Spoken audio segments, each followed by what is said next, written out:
जी ma'am, जिस तरीके से अर्नब गोस्वामी को अरेस्ट किया, इसके बारे में आपका कहना चाहिए?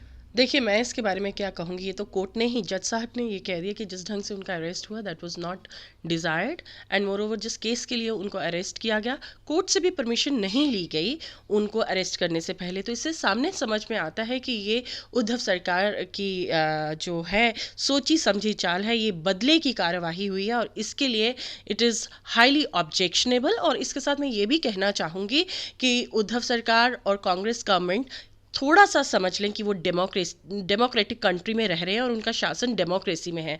ये तानाशाही जो है नहीं चलेगी। इसी ढंग से पहले तानाशाही कांग्रेस ने इमरजेंसी में की थी, जिसमें इन्होंने एक जर्नलिस्ट को 3 महीने तक कैद करके रखा था। और जब 3 महीने के बाद वो जर्नलिस्ट छूटे और उनको लगा कि बहुत सारे जर्नलिस्ट उनके स्वागत के लिए खड़े होंगे, तो कोई खड़ा हुआ नहीं था। क्यों खड़ा हुआ नहीं था? क्योंकि इतना खौफ था कांग्रेस गवर्नमेंट का। तो आपको मालूम है कि इस समय उद्धव सरकार ने हाहाकार मचाई हुई है मुंबई में। It calls for an emergency. इस समय मोदी सरकार को बोलना होगा। अगर मोदी सरकार नहीं बोलेगी तो कहीं ना कहीं हमारा विश्वास उनसे भी उठ जाएगा। कहते हैं ना कि वो हमारे आखिरी सहारा थे, उनसे भी उठ जाएगा। क्योंकि डेमोक्रेसी में इस ढंग से ये तानाशाही जो है बिल्कुल नहीं चलेगी। आप अगर मुंबई का इतिहास देखें, जब से उद्धव सरकार आई है, मुंबई में हाहाकार मची हुई है। पहले सुशांत का केस हुआ, फिर कंगना के साथ जो कुछ किया गया, और जो अब अर्नब के साथ हो रहा है, और पालघर की जो घटना हुई है, वो तो अटरली निंदनीय है। अगर यहाँ पर एक कम्युनिटी का कोई एक आदमी लिंच किया जाता है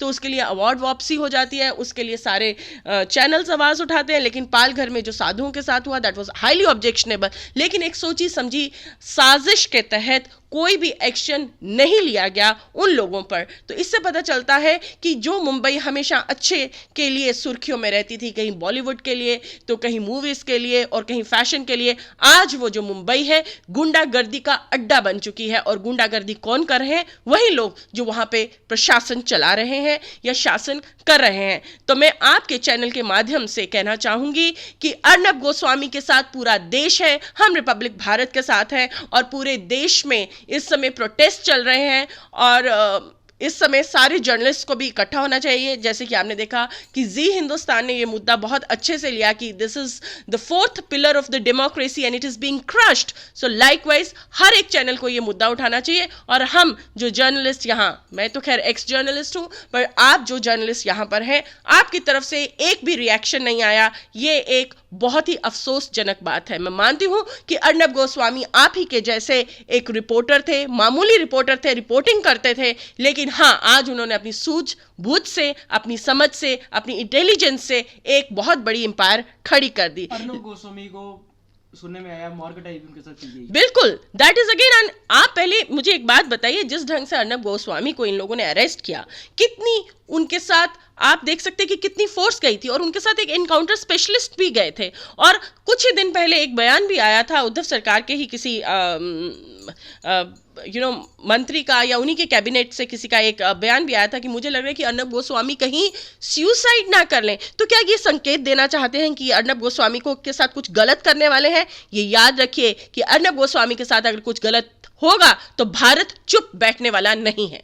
राजनाथ सिंह जी ने भी अर्नब गोस्वामी को बोला इनको छोड़ो, इसके बारे में क्या कहना चाहेंगे? जी, राजनाथ सिंह हो, अमित शाह जी हो, संबित पात्रा जी हो, स्मृति ईरानी हो, इन सब ने ट्वीट किया। इवन के हमारे जो जम्मू को रिप्रेजेंट कर रहे हैं वहाँ पे जितेंद्र सिंह जी भी, उन्होंने भी वहाँ पर ये ट्वीट भी किया और ये कहा भी कि ये निंदनीय है। लेकिन मैं आपसे कहना चाहूंगी सरकार, अब निंदनीय कहने से काम नहीं चलेगा, आपको एक्शन पे आना पड़ेगा। हमेशा भारत की मेजॉरिटी इसलिए मार खाए क्योंकि वो मेजॉरिटी में, हम हमेशा टॉलरेंट बने रहें। अगर हम जनाब टॉलरेंट बनते हैं तो इसका हमें इनाम मिलना चाहिए, ना कि हर बार सजा। तो मैं आपसे, आपके चैनल से के माध्यम से ये अपील करना चाहूंगी कि पूछता है भारत कि क्यों नहीं कोई उठा रहा अर्नब गोस्वामी के लिए आवाज। अब आवाज उठानी होगी और जो केंद्र में सरकार है उसको आवाज उठानी चाहिए। और बिल्कुल सही है कि प्रेसिडेंट रूल मुंबई में आ जाना चाहिए। जब से उद्धव सरकार आई है तब से उन्होंने तानाशाही मचाई हुई है। मीडिया के साथ बदतमीजी की गई है वहां पे भी, इसके बारे में क्या कहना? मीडिया के साथ बदसलूकी सरासर हो रही है। आप देख सकते हैं कि कल सुचित्रा जब सुचारिता जब शी वाज गिविंग P2C, जब अपने अर्नब गोस्वामी को रात को रिलीज किया गया है, when he was sent to the judicial custody, Sucharita was giving P2C and वहां पे उनके साथ धक्का मुक्की हुई है और सुचारिता ने बहुत विनम्र होकर कहा, अरे भाई मैं कुछ नहीं कर रही हूँ, मुझे छोड़ो। इसका मतलब किसी ने तो उनको पकड़ा होगा। पुलिस किस तरह की, और अब देखिए आप वो कह रहे हैं कि अर्नब गोस्वामी ने किसी फीमेल पुलिस ऑफिसर को असॉल्ट किया है। मैं कहती हूं आप वहां पे क्या थे?